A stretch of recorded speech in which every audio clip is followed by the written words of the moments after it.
တိုင်းလူတိုင်းဟာကိုမဆုံးမသေးသမျှကိုမပြင်သေးသမျှ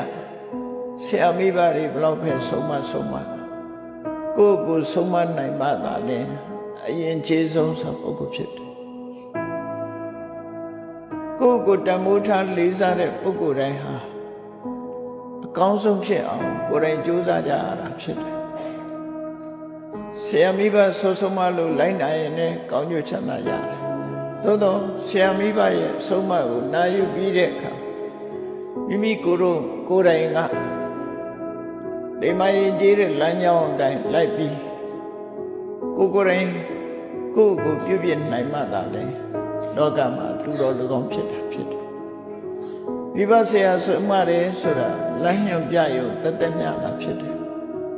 ကိုယ်တိုင်လှုပ်တာမပါဘူးဆိုလို့ရှိရင်ပြစုံတဲ့ယဉ်ကျေးမှုဆိုတာမဖြစ်နိုင်တကယ်ပညာရှိသူတော်ကောင်းတွေမြတ်စွာဘုရားကိုယ်တိုင်ကလည်း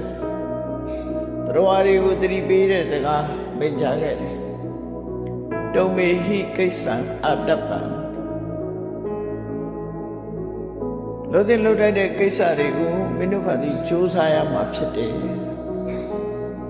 ငါကတော့လမ်းညွှန်ပြတ်သားဆုံးမတဲ့ပုဂ္ဂိုလ်ပဲဖြစ်တယ်ဆိုစကားအလုံးစုံမှန်ကန်တာဖြစ်တယ်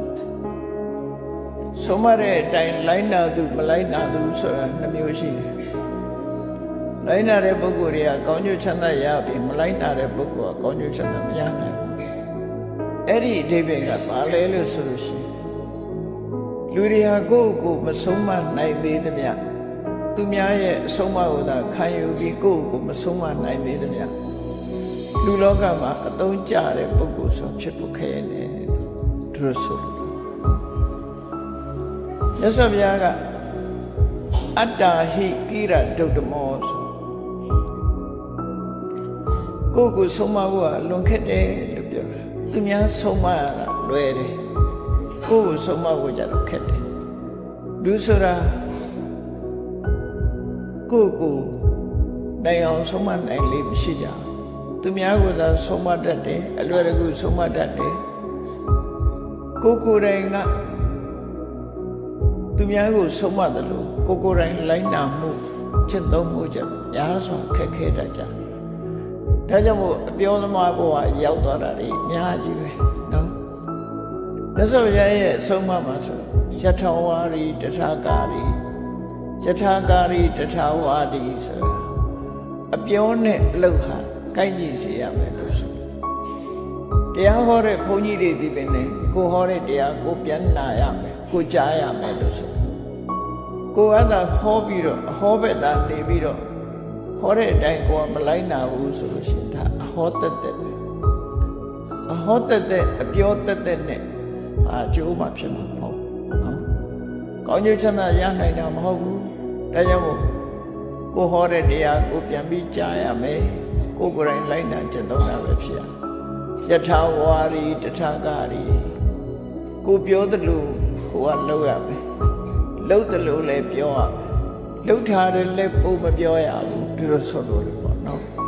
အပြောနဲ့အလုပ်ဟာနှစ်ထွေညီညာနေဖို့လိုတယ်လောကလူတွေကအပြောနဲ့အလုပ်ဟာညီကြတာမေတ္တာမှာရှားအပြောနဲ့အလုပ်ဟာကိုင်းညီနေဖို့လိုတယ်ကိုပြောသလိုကိုကလုပ်တယ်အပြောတက်ကပြောရတာနဲ့လုပ်ရတာဘယ်အလွယ်တော့ဆိုပြောရတာလွယ်တယ်လုပ်ရတာခက်တယ်ဒါကြောင့်မို့အပြောနဲ့လုပ်နေတာလေလွဲချော်နေတတ်တယ်အဲ့ဒါလို့မဖြစ်ရအောင်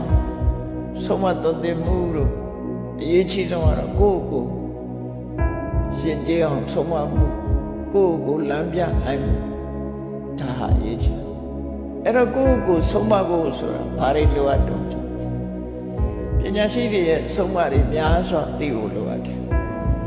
အဲ့ဒါကိုတုတ္တလို့ခေါ်တယ်ဘဟုတုတ္တ